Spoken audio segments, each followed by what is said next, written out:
Progressives continue to argue with people as if everyone against Medicare for All either do not understand what is in their own interests, or they don't understand what Medicare for All is, or that they just hate sick people.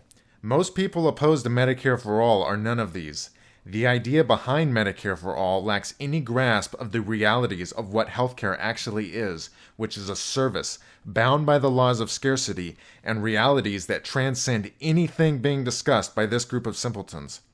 There are plenty of people who discuss scarcity and how will you pay for it, but I'm going to discuss some of these other realities to show that Medicare for All is actually very authoritarian and immoral, and from the perspective of it not actually being healthcare.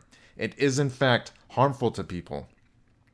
Hopefully, at least some of the people currently throwing their support behind Medicare for All come to understand the errors in their thinking. This is a clip from the first night of the first DNC debate, and then Kyle Kulinski of Secular Talk is going to discuss it. Many people watching at home have health insurance coverage through their employer. Who here would abolish their private health insurance in favor of a government-run plan? Just a show of hands, start off with. All right. No. Now, let me explain the trick to you. See, there's no winning here. Here's why. The question was, who here would abolish private health insurance for, a government-run single-payer system? Who would, quote, abolish private insurance? That was the question. Abolish private insurance. You know what bill abolishes private insurance? None of them. There are multiple single-payer Medicare for All bills that have been proposed. None of them abolish private insurance. In fact, the bills go out of their way to say, we are not abolishing private health insurance. The question is whether candidates believe private insurance should be abolished. Kyle thinks this is a trick question, but it's not. We have been given a glimpse of what these people believe or claim to believe. It doesn't matter if the current proposed bills don't abolish private health insurance. That is what they want.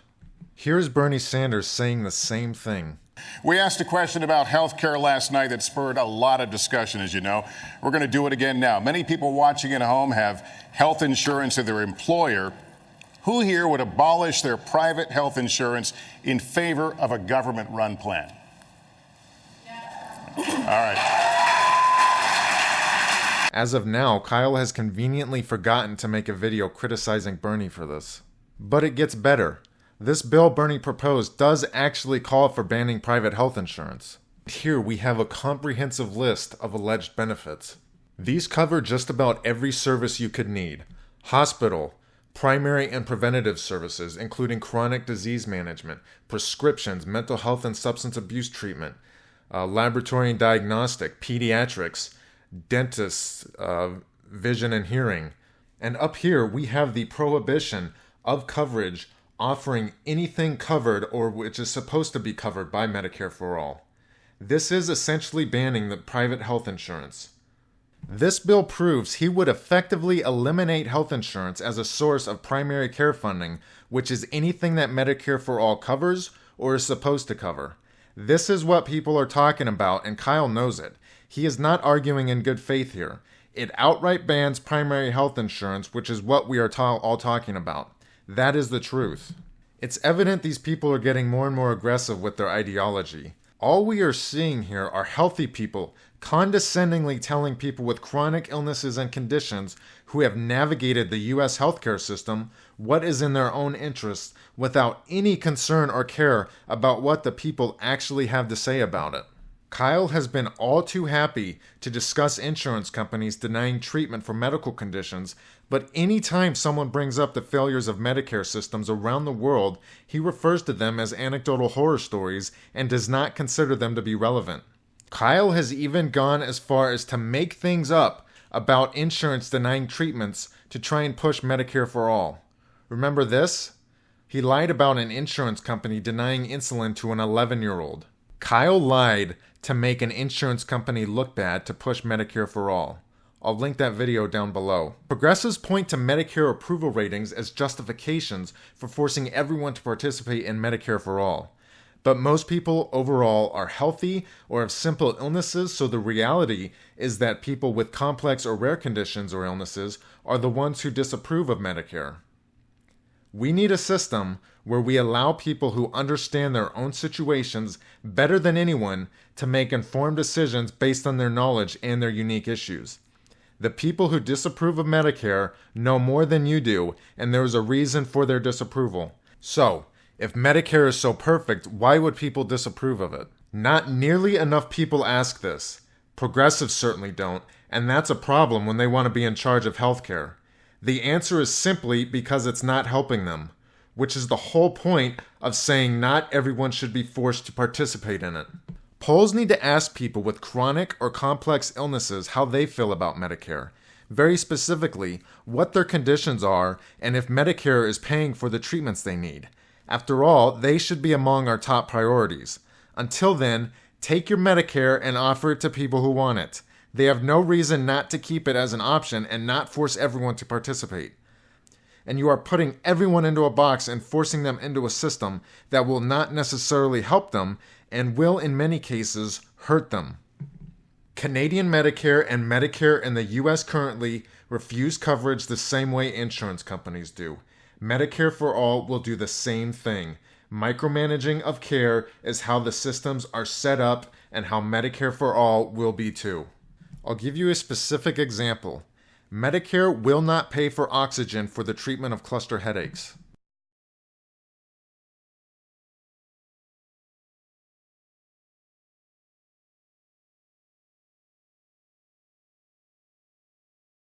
It is an established medical standard that oxygen is the best and safest treatment for aborting attacks in those suffering from cluster headaches. Here is a study from the National Institute of Health confirming that. Here is a look at the appeals process because this is such a common occurrence. Under Medicare currently, there is an actual process to get your prescribed treatments ordered by doctors.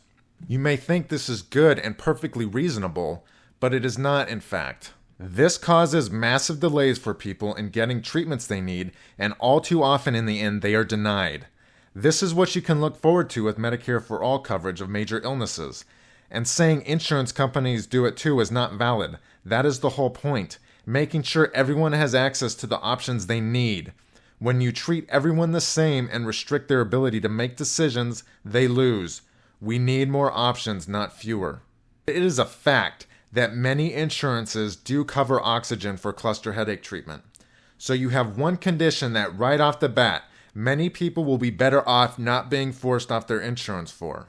The 0.1% of people with cluster headaches sounds pretty benign, but in fact, that is 330,000 people in this country. The people being afflicted by this condition deserve to have the treatment of that condition as a priority in their healthcare. Right now, Medicare refuses the most basic treatment they need, which is 100% pure oxygen. Again, this goes against the most basic of standards when it comes to treating cluster headaches. So, people with cluster headaches whose insurance is paying for their oxygen treatment would be better off not being forced into Medicare for All.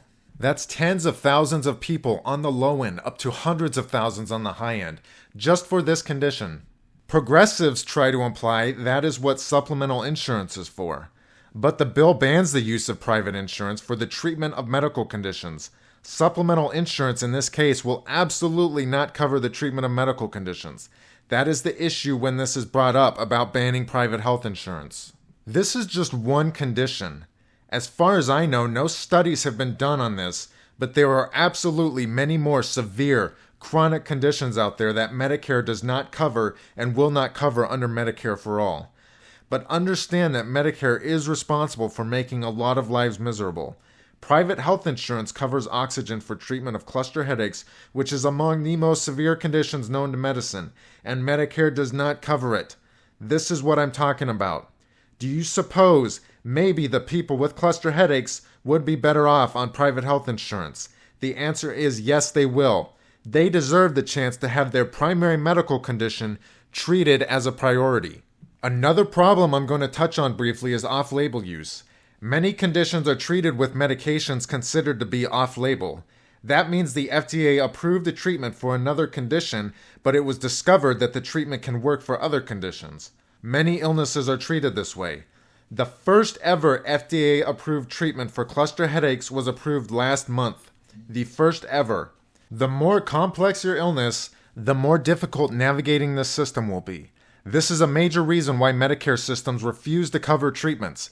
They are not recognized as legitimate, no matter how much data there is to back them up as a legitimate treatment, based on the standards set forth by the regulatory agency overseeing medical treatments.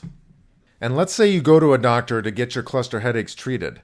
He won't prescribe oxygen because he knows Medicare won't cover it, and he doesn't want to deal with the appeal process. You would then have to go to another doctor and wait months because you are a new patient. This is a real issue currently affecting people on Medicare and will continue to affect people under a Medicare For All system. Now, looking through the bill, it says, the Secretary shall, on a regular basis, evaluate whether the benefits package should be improved or adjusted to promote the health of beneficiaries, account for changes in medical practice, or new information from medical research, or respond to other relevant developments in health science, and shall make recommendations to Congress regarding any such improvements or adjustments. I just showed that Medicare still does not recognize oxygen for the treatment of cluster headaches. Medicare is supposed to reevaluate as well. So again, how many people have to suffer while the government takes its time catching up to established medical standards?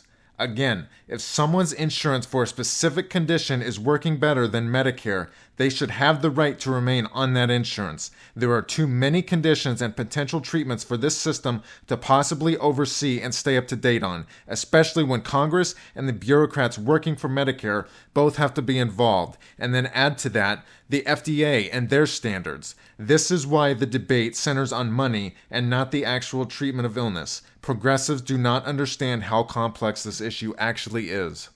Stagnant bureaucracy. This is going to be the default state of your healthcare system under Medicare For All. If Medicare For All won't help your medical condition and doesn't work for you as good as your private health insurance, none of these people will give a shit about you and offer no recourse for getting what you need. They have no regard for the people already on Medicare who disapprove, and in many cases disapprove likely because Medicare won't pay for the treatments they need. Progressives think people are stupid and think they know what's best for everyone. They do not care when they are wrong, and they do not care what you have to say about it. There is a horrifying lack of humility being displayed by those on the left pushing Medicare For All. They have no regard for anything other than getting Medicare For All passed. And they mean all when they say all, no matter how detrimental it may be for you. This is all you need to know about them and what they actually believe. Medicare For All is a draconian measure that will harm people. Whatever your perceptions are of Medicare For All are wrong. It isn't simply you go to a doctor, he prescribes a treatment or some kind of test, and you get it. There will be resistance from the government to cover what is necessary for your condition. No one has any idea how to handle the problems and offer no solution other than a cult-like faith in government, despite the fact that it currently does exactly what they claim it won't do and accuse insurance companies of doing, denying treatment, even though the insurance companies often have better coverage than Medicare. We aren't all the same, and we can't all be put into a giant box whose problems can all be fixed with a broad sweeping policy across the country. There are 330 million people in this country. Many people with private health insurance would be better off with that insurance. I have given you a perfect example of this. There is zero accountability for elected officials implementing policy and people who support those elected officials and those policies. This is an honest look at the fact that they think they know better than you how to run your life. No one has been able to answer, why should we force everyone into this? This is proof that Medicare For All will harm some people. So I ask again, why should everyone be forced to participate? All you have offered is an empty promise that Medicare For All will just be better for everyone, and offer nothing to support that claim. Progressives have an irrational fear of privatized healthcare, and that's what this is about, and that's what this will always be about. They are doing nothing more than projecting that fear onto society and forcing you to act based on that.